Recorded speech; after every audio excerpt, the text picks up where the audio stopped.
Story time भैया, story time.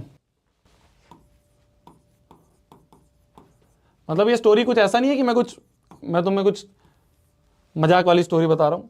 ये क्या है, मेरे नॉर्मल जब मैं कोटा में पढ़ा करता था तब के एक्सपीरियंसेस हैं, है ना। कुछ कुछ एक्सपीरियंसेस हैं मेरे जब मैं पढ़ा करता था, तो वो एक्सपीरियंसेस मैं तुम्हारे साथ शेयर कर रहा हूँ, जिससे जब तुम आगे बड़ी क्लासेस में जाओगे तो तुम्हें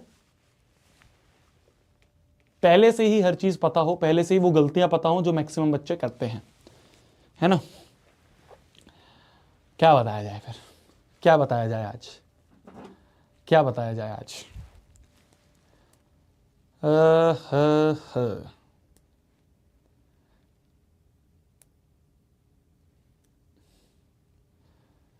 तो मैंने तुम्हें पिछली क्लास में बताया था कि मेरे मैथमेटिक्स में जो मेरी कोचिंग का, जब मैं जेई की कोचिंग करता था, तो जेई की कोचिंग में मेरे मैथमेटिक्स के टेस्ट में -1 नंबर आए थे, है ना। मैंने तुम्हें बताया था सबसे पहला टेस्ट जो था मेरा, उसमें मेरे -1 नंबर आए थे। अब जब वो -1 नंबर आए ना, तो पता नहीं क्यों मैंने ये देखा कि यार मेरे आसपास वाले बच्चे जो है सबके अच्छे नंबर आ रहे हैं, मेरे -1 क्यों आए, है ना। मैंने देखा यार कुछ बच्चे ऐसे हैं, क्योंकि क्या है, जो जेई का एग्जाम होता है ना, आज थोड़ा तुम्हें और अच्छे से समझ में आएगा। जो बच्चे भी, जितने बच्चे भी हैं जो जेई के लिए आगे सोच रहे हैं करने की, जो जेई का एग्जाम होता है ना, जेई मेंस का एग्जाम अगर मैं बात करूं, तो जेई मेंस का जो एग्जाम होता है, जेई 2 पार्ट में होता है। जेई के 2 पार्ट होते हैं, 2 स्टेप्स होते हैं। पहला स्टेप होता है जेई मेंस, जो बच्चे जेई मेंस क्वालिफाई करते हैं वो बच्चे जाते हैं जेई एडवांस का देने। तो हमारे कोचिंग में दोनों टाइप के टेस्ट होते थे, कभी जेई एडवांस का टेस्ट होता था, जेई एडवांस लेवल का मतलब हाई लेवल का, कई बार जेई मेंस लेवल का टेस्ट होता था। तो जो पहला टेस्ट था जेई मेंस लेवल का था। जेई मेंस जो है उसमें मैक्सिमम मार्क्स जो होते हैं वो 360 होते हैं, ठीक है। तो हमारा भी 360 नंबर का पेपर था, और मैंने ये देखा मेरी क्लास में बच्चों के 340 आ रहे हैं, 350 नंबर भी आ रहे हैं, 355 नंबर भी आ रहे हैं, 250 नंबर भी आ रहे हैं, है ना। तो मैं तो मैथ्स में -1 पे था। तो मैंने ये सोचा कि यार ऐसा क्या मैं गलतियां कर रहा हूं कि मेरे इतने नंबर आए हैं। मेरे आसपास वाले जितने दोस्त थे सब इतने अच्छे अच्छे नंबर लाए हैं। एक हमारा ग्रुप था जिसमें काफ़ी अच्छे अच्छे टॉपर जो होते हैं ना, वो सब थे दोस्त। तो उस ग्रुप में मैंने देखा 340, 350, 355, 356 ऐसे नंबर है, और मैं बैठा हुआ था 120 में। फिजिक्स केमिस्ट्री मैथ्स तीनों के होते थे, मैथ्स में मेरे -1 थे, फिजिक्स और केमिस्ट्री में थोड़े थोड़े नंबर थे, तो जिससे टोटल 120 हो गया था। तो मैं थोड़ा सा ऐसे परेशान हो गया, मेरे को ऐसा लगा पता नहीं यार क्या हो रहा है। और उस परेशानी में पता नहीं मेरे दिमाग में क्या सूझी, और मैं नाई की दुकान पे गया और मैंने कहा बाल उड़ा दे मेरे। पता नहीं क्या हुआ यार, मतलब है बहुत बचपने वाली बात या क्या है, और मैं गंजा हो गया। ठीक है, मेरी फ़ोटो भी है, अगर फ़ोटो देखना चाहोगे, पता नहीं है या नहीं है मेरे पास फ़ोटो। एक बार देखता हूँ मैं, पता नहीं क्या सूझी मेरे दिमाग में, उन्होंने कहा मैं गंजा हो गया, पता नहीं क्यों। अभी तो है नहीं, एक फ़ोटो है ये, मतलब इसमें बिल्कुल गंजा तो नहीं दिख रहा हूँ मैं, बट हाँ थोड़े थोड़े बाल दिख रहे हैं। मतलब गंजा होने के बाद जो थोड़े थोड़े बाल आते हैं ना, उस टाइप के बाल दिख रहे हैं। ये देखो, इसमें तुम्हें दिख रहा होगा, मतलब इसमें जो फ़ोटो है, इस फ़ोटो में ऊपर लिखा भी हुआ है। ये देखो, ये फ़ोटो है, दिख जा बेटा, आजा आजा आजा, हाँ ये फ़ोटो देखो, कोटा ऊपर लिखा ना, कोटा, डेट टाइम कुछ लिखी होगी ऊपर, दिख रहा है, हाँ ये दिख रहा है ना कोटा। तो ये फ़ोटो है, इसमें मैं गंजा हो गया था, और गंजा होने के बाद मेरी ये ऐसे ऐसे बाल थे, छोटे छोटे से आ गए थे। तो पता नहीं क्यों, मुझे भी नहीं पता कि क्यों हो गया था। और ऐसे बहुत डिप्रेशन वाला सीन में आ गया था कि मैं देख रहा था आसपास वाले बच्चे बहुत अच्छा कर रहे हैं और मैं इतना अच्छा नहीं कर पा रहा हूँ। मैं इतना मेहनत मेरी पूरी चल रही है पर फिर भी नंबर नहीं आ रहे हैं। तुम्हें भी ऐसा फील हुआ होगा बहुत टाइम तक, या कई बार ऐसा फील होता होगा कि यार भैया हम अपना मैक्सिमम देते हैं, हम मेहनत तो पूरी करते हैं पर हमारे नंबर नहीं आ रहे। होता है ऐसा, होता है ऐसा कि भैया शायद जो क्लास का टॉपर है वो भी इतनी मेहनत नहीं कर रहा होगा, वो भी इतने घंटे नहीं पढ़ रहा होगा जितने घंटे मैं पढ़ रहा हूँ, मैं पढ़ रही हूँ, फिर भी उसके ज़्यादा अच्छे नंबर आ रहे हैं, मेरे नहीं आ पा रहे हैं। इसका रीज़न क्या है? तो मैं भी यही देखता था। फिर क्या हुआ, मैं गंजा हुआ। तो गंजा होने के बाद मेरे एक टीचर थे, और वहाँ पे फिज़िक्स के जो टीचर थे हमारे, उन्होंने मेरे को देख लिया कि कल टेस्ट हुआ था, उसका रिजल्ट आया और ये बच्चा गंजा हो गया। ठीक है, तो उन्होंने मेरे को बुलाया, उन्होंने मेरे को बुला के पूछा कि क्या हो गया, क्या है। और उन्हें लग गया बहुत तेज कि सर 360 नंबर का पेपर था, 360 नंबर के पेपर में 110 ही नंबर आए हैं, और क्या मुंह दिखाऊंगा मैं पापा मम्मी को। पापा मम्मी तो सोच के बैठे थे मैं आईआईटी में जाऊंगा, और यहाँ तो मेरे नंबर ही नहीं आ रहे हैं भैया। और सर मैं घर पे क्या नंबर भेजूँ, घर पे नंबर भेजूंगा तो वो और डांटेंगे। तो इस तरह से मैं खूब रोया उनके सामने, खूब। तो उन्होंने मेरे को एक चीज़ बोली कि शोभित देख, पहली चीज़ तो ये है कि रोने से कुछ नहीं होगा, ठीक है। अभी सिर्फ 2 ही महीने बीते हैं, 2 या 3 ही महीने बीते हैं। ये देख कि बाकी बच्चे जो हैं वो ऐसा क्या कर रहे हैं जो तू नहीं कर रहा है।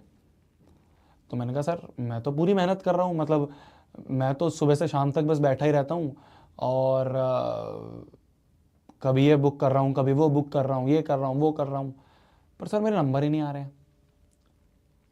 तो उन्होंने कहा कोई बात नहीं, टेंशन मत ले, तू देख, अपना टाइम दे इस पे और मेहनत कर। तो मैंने क्या करा, मैंने कहा ठीक है सर। मेरे अंदर थोड़ी सी मोटिवेशन आई। जब मोटिवेशन आई तो मैंने सोचा ठीक है चलो और मेहनत करता हूँ। तो फिर और बुक्स लगानी शुरू करी, है ना। अलग अलग टाइप के क्वेश्चन सॉल्व करे, अलग अलग टाइप के बुक्स ले आया भाई साहब, भर भर के मैं। अलग अलग बुक्स आती थी वहाँ पे, जेई नीट की, जेई की, मैं तो जेई की तैयारी करता था, तो जेई की अलग अलग बुक्स आती थी, मैंने बहुत सारी बुक्स पढ़ ली। मैथ्स की एक इतनी मोटी बुक आती थी एमएल खन्ना की, वो उठा लाया कि इसे सॉल्व करूँगा।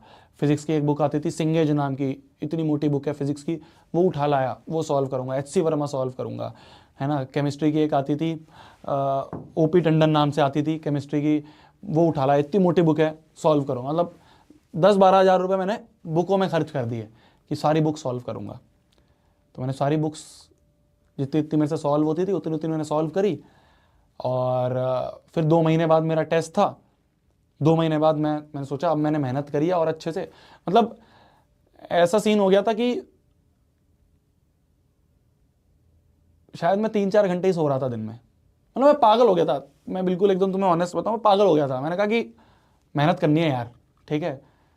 जा रहा हूँ 5 मिनट में, मेस में जाता था, मेस में जहाँ खाना मिलता था, 5 मिनट में खाना खाया, वापस आ गया, और बुक सॉल्व कर रहा हूँ, बुक सॉल्व कर रहा हूँ, ये कर रहा हूँ, वो कर रहा हूँ। 2 महीने बाद टेस्ट हुआ, 360 नंबर का ही टेस्ट हुआ।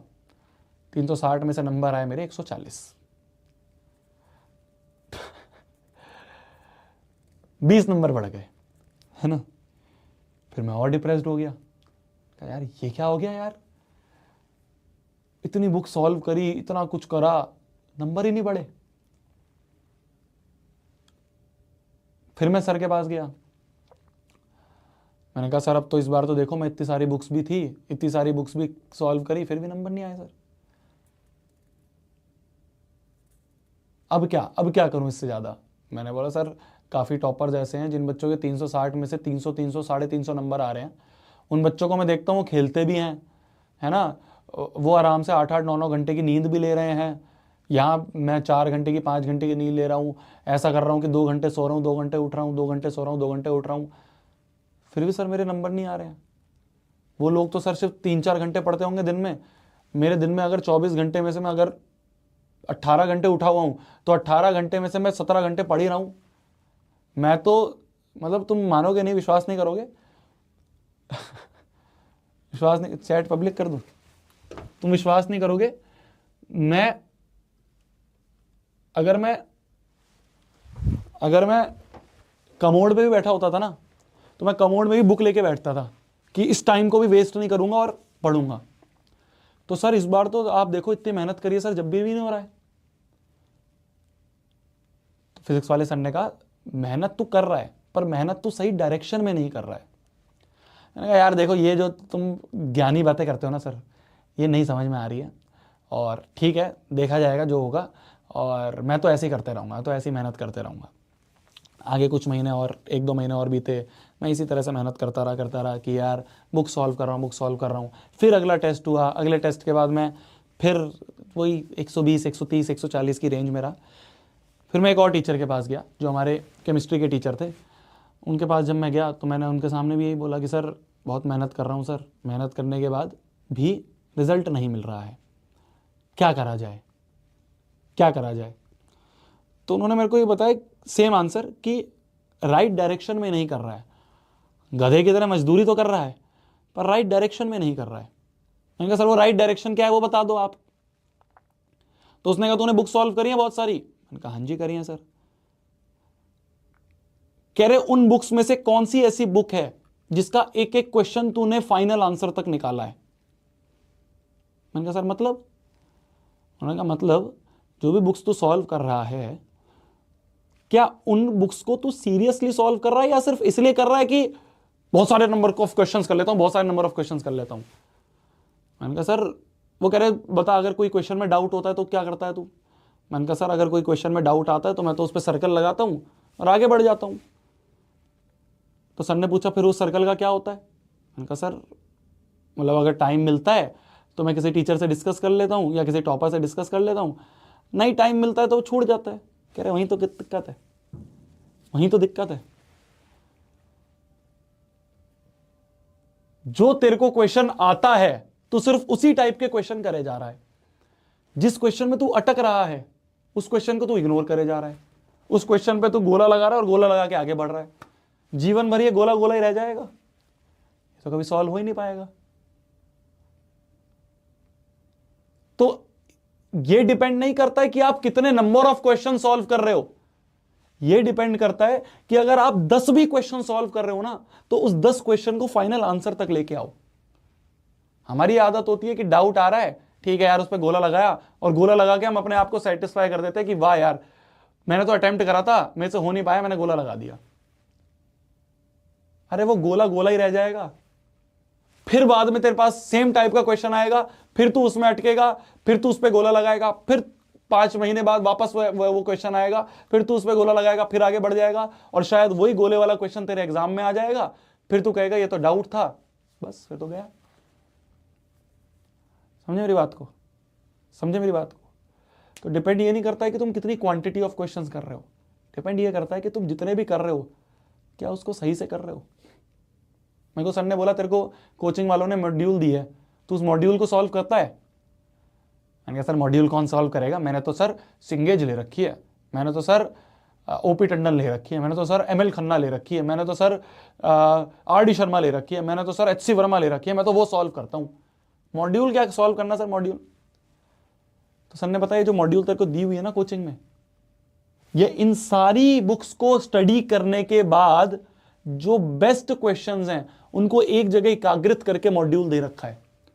तो जो तेरे को दे रखा है, जो तेरे को सोने का कटोरा दे रखा है, तो उसको छोड़ के बाकी हर जगह पे घूम रहा है। ऐसा नहीं है कि वो सारी बुक्स गंदी हैं या वो सारी बुक्स खराब हैं, इन सारी बुक्स को करने का तेरे पास टाइम ही नहीं है।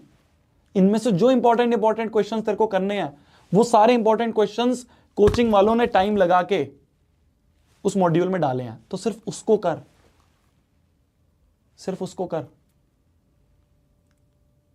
तब मेरा दिमाग खुला। मैं तुम्हें बोलता हूं ना, मैं तुम्हें हर बार बोलता हूं क्या कि फलाना फलाना बुक्स पे मत भागो। तुम आर डी शर्मा सोचते हो, है ना, तुम सोचते हो मैं आर एस अग्रवाल भी कर लूंगा, तुम सोचते हो मैं फलाना क्वेश्चन बैंक भी कर लूंगा, तुम सोचते हो मैं फलाना सैंपल पेपर भी कर लूंगा। उन सबसे कुछ फर्क नहीं पड़ेगा। वो सारे सैंपल पेपर, वो सारे क्वेश्चन बैंक, वो सारी रेफरेंस बुक, वो सारी की सारी बुक्स जो हैं उन सबको पढ़ के, उन सबको एनालाइज करके, वो सारे प्रीवियस ईयर क्वेश्चंस, उन सबको एनालाइज करके ही हम अपनी कंटेंट बनाते हैं, उन सबको एनालाइज करके ही हम डीपीपी बनाते हैं, उन सबको एनालाइज करके ही हम टेस्ट बनाते हैं। और हमारे अंदर, बच्चों के अंदर क्या टेंडेंसी होती है कि जो मिल रहा है उसकी वैल्यू नहीं करेंगे। हाँ वो एक बुक, अरे वो सारी बुक बहुत अच्छी हैं, मैं मानता हूं सारी बुक बहुत अच्छी हैं, पर वो सारी करने का तेरे पास टाइम नहीं है ना। तो कोचिंग में क्यों पैसे दे रहा है, कोचिंग पे पैसे क्यों दे रहा है। अरे कंटेंट तो यूट्यूब पे भी फ्री अवेलेबल है, बुक्स तो बाहर भी तो खरीद सकता है। तू उस एक्सपीरियंस के पैसे दे रहा है जो वो टीचर जिसने वो मॉड्यूल बैठ के एक एक क्वेश्चन बनाया है उसके टाइम के पैसे जा रहे हैं बस। तो तू अपनी कोचिंग की मॉड्यूल छोड़ के बाकी 100 चीजों पे भाग रहा है और इसको कह रहा है इसको देखा जाएगा। अरे यही है मेन, यही है मेन। खाली इतना भी कर लेगा तो बहुत है। हमारे मास्टर एक चीज कहते थे, जो हमारी 11वीं में एक टीचर थे, वो एक चीज कहते थे कि क्लास के बाद, हमारी क्लास का टाइम होता था, हमारी क्लास दोपहर में होती थी, मतलब 1 बजे से लेके शाम के 7 बजे तक। तो 1 बजे से 7 बजे तक तो हमारी क्लास में चले जाते थे, कोचिंग में चले जाते थे। बाद में हमारा दिन का टाइम बचता था, दिन में हमारे पास टाइम मिलता था करीब 5-6 घंटे मिलते थे, हमें 5-6 घंटे हमारे स्पेयर होते थे। अगर कोई रात को लेट तक उठा हुआ है तो 3-4 घंटे और, मतलब तुम ये मान सकते हो पढ़ाई के लिए हमें मोटे मोटे 6 से 7 घंटे मिल जाते थे। ठीक है, तो हमारे टीचर ये कहते थे नोट्स का रिवीजन, तो एक तो जो क्लास में पढ़ाया जा रहा है वो नोट्स, जैसे मैं तुम्हें क्लास में पढ़ाता हूं उसका रिवीजन। ठीक है, डीपीपी, वहां पे भी हमें रेगुलर डीपीपी मिलती थी, वो डीपीपी का ही कॉन्सेप्ट है जो मैं तुम्हारे को डालता हूं। ठीक है, तुम ये देखोगे कि जो मैं यहाँ पे तुम्हारे को डीपीपी करवाऊंगा ना, जो मैं डीपीपी तुम्हें दूंगा आगे, अभी तो स्टार्ट हुआ है बैच, जब आगे मैं तुम्हें डीपीपी दूंगा तो उस डीपीपी में ऐसा होगा कि कुछ क्वेश्चंस तो होंगे जो आज की क्लास के हैं और कुछ क्वेश्चंस होंगे जो पिछले चैप्टर्स के हैं, जिससे तुम्हारा साइड बाय साइड पिछला चैप्टर भी रिवाइज होता रहे। मान लो अगर हम छठे चैप्टर पे हैं तो छठे चैप्टर पे जिस दिन पे मैं तुम्हें डीपीपी दूंगा ना, छठे चैप्टर के दिन पे, उस डीपीपी में तुम देखोगे चैप्टर नंबर 1, 2, 3, 4 सबके क्वेश्चंस हैं, जिससे इनडायरेक्टली हमारा 1, 2, 3, 4 भी रिवाइज होता रहे। तो हमारी डीपीपी वैसे मिलती थी वहां पे भी, तो वही कॉन्सेप्ट मैंने यहाँ पे रेप्लिका उठा के तुम्हें 10th में करवा रहा हूँ। तुम देखोगे अभी आगे जब डीपीपी आएगी तो हम ऐसे ही करेंगे। तो हमारा टीचर ये कहता था कि नोट्स का रिवीजन पहला काम, डीपीपी वाला होमवर्क, और मॉड्यूल में से कुछ क्वेश्चंस देते थे। मॉड्यूल जो है, मॉड्यूल का जो होमवर्क है वो। तो हमारे टीचर कहते थे कि अगर एक बच्चे को ये सब करने के बाद भी एक्स्ट्रा टाइम मिल रहा है, इतना सब करने के बाद भी एक्स्ट्रा टाइम मिल रहा है कि वो और बुक्स कर पा रहा है, तो मतलब वो ये चीजें अच्छे से नहीं कर रहा है, मतलब वो ये 3 चीजें भी अच्छे से नहीं कर रहा है, वो इसमें भी सिर्फ मक्कारी कर रहा है, टाइम पास कर रहा है, जल्दी जल्दी से खत्म करके और बुक्स पे भाग रहा है। अरे इसके अलावा तुम्हें टाइम ही नहीं मिलेगा और चीजों पे तुम भागो,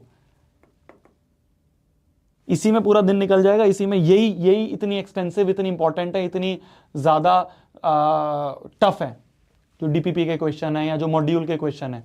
अगर तुम्हें एक्स्ट्रा बुक्स करने का टाइम मिल रहा है ना, मतलब तुम कुछ गलती कर रहे हो। और मैं भर भर के एक्स्ट्रा बुक्स कर रहा था, पूरी 11वीं मेरी ऐसी निकल गई थी, पूरी 11वीं ऐसी निकल गई थी।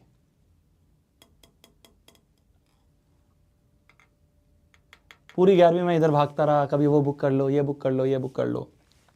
एंड में जाके मेरे को समझ में आया कि यार जो कोचिंग वाले बोल रहे हैं सिर्फ उतना भी कर लोगे ना तो भी तुम अपनी क्लास के 99% बच्चों से आगे होगे, क्योंकि 99% बच्चे तो वो भी नहीं कर रहे हैं, 99% बच्चे तो और 100 चीजों पे भाग रहे हैं। अगर किसी जगह पे पैसे दिए हैं, एडमिशन लिया है, तो उसमें विश्वास रखो। समझ पा रहे हो मेरी बात को, है ना? अब आगे तुम जाओगे, तुम जेई की कोचिंग लोगे, नीट की कोचिंग लोगे, है ना, जहां पे भी जाओगे वो पूरी रिसर्च करके तुम उसमें एडमिशन लेना। ठीक है, पूरी रिसर्च करो अच्छे से कि भाई अपना डेमो क्लासेस वगैरह देखी, सब देखा, और फिर जब एक जगह जहां पे एडमिशन ले लिया ना, उस पर पूरा ट्रस्ट रखो, क्योंकि तुमने अपनी पूरी रिसर्च कर ली है उसको लेने से, वहां एडमिशन लेने से पहले। अब उस पर पूरा ट्रस्ट रखो। दिक्कत ये होती है हम कंपैरिजन करते हैं, मैं भी यही करता था, मैं भी ये सोचता था कि यार वो बच्चा तो ये भी बुक कर रहा है, मैं भी करूंगा, वो बच्चा तो ये भी बुक कर रहा है, मैं भी करूंगा, उस बच्चे ने ये टेस्ट सीरीज ले रखी है, मैं भी लूंगा, उस बच्चे ने ये मॉड्यूल ले रखी है, मैं भी लूंगा। मतलब कोटा में ऐसा होता है कि कुछ ऐसे शानदार बच्चे होते हैं, कुछ ऐसे खुराफाती बच्चे होते हैं, जैसे मैं भी था, कि वो एक कोचिंग में, और वो क्या करते हैं, उस कोचिंग पे तो विश्वास करेंगे नहीं, उसके अलावा वहां की और 5-6 कोचिंग्स के मॉड्यूल और खरीद लेंगे, पैसा खर्च करेंगे कि मैं तो सॉरी करूंगा। अबे जो तेरी कोचिंग के पहले उतनी कर ले, अगर तेरे को उसके बाद भी एक्स्ट्रा टाइम मिल रहा है मतलब तो कुछ गलती कर रहा है। मैंने पूरी 11वीं यही गलती करी है। मैं तुम्हें हर बार बोलता हूं ना, सिर्फ 3 चीजें करनी है, सिर्फ 3 चीजें, नोट्स रिवाइज करना है, जो होमवर्क दे रहा हूं वो करना है, और डीपीपी करनी है, बस और कुछ नहीं करना। जितनी 100 बुक्स तुम देख रहे हो, जितनी 100 सैंपल पेपर तुम देख रहे हो, जितने 100 क्वेश्चन बैंक तुम देख रहे हो ना, सारे हमने पढ़ रखे हैं। उन्हीं में से ही जो जो इंपॉर्टेंट होता है वो हम अपनी डीपीपी में, अपने टेस्ट में डाल देते हैं। तो तुम इसको भी सीरियसली करोगे तो तुम बहुत आगे चले जाओगे, क्योंकि मैक्सिमम बच्चे इस पर विश्वास नहीं रखते हैं। बच्चे वही है ना, grass is greener on the other side. हमें ऐसा लगता है उधर बहुत कुछ फायदा दिख रहा है, जहाँ पे हम आज बैठे हैं, जिस बेस्ट कोचिंग में आज हम बैठे हैं, वो तो टाइम पास है।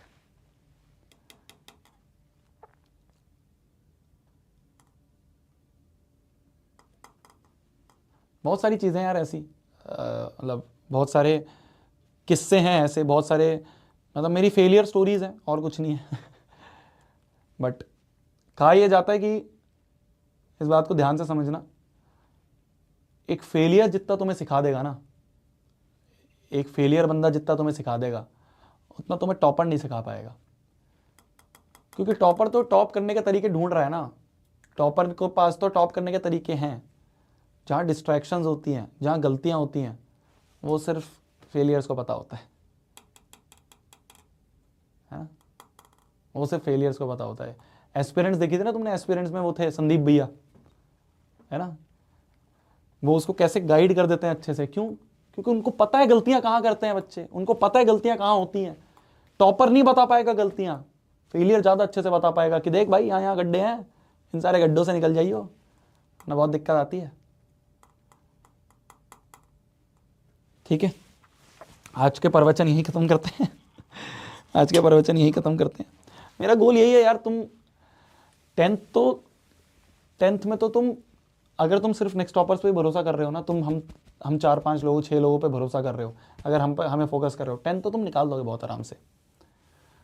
मुझे डर है तुम्हारी 11वीं का। बाकी और लोग तुम्हें इतना ज्ञान नहीं देंगे, तुम देखोगे इतनी सारी चीज़ें नहीं बताएंगे, क्योंकि उनका काम नहीं है ना ये। उनका तो ये है कि ठीक है यार, नौकरी कर रहे हैं। नौकरी कर रहे हैं बस, आज की क्लास ली, आज की क्लास लेके चले गए, उनका तो हो गया। मेरा ये है यार, ये चीज़ तो हमने बहुत बाद में शुरू करी है। इससे पहले तो हम बच्चों को गाइड कर रहे थे। मेरा मेन काम तो ये है।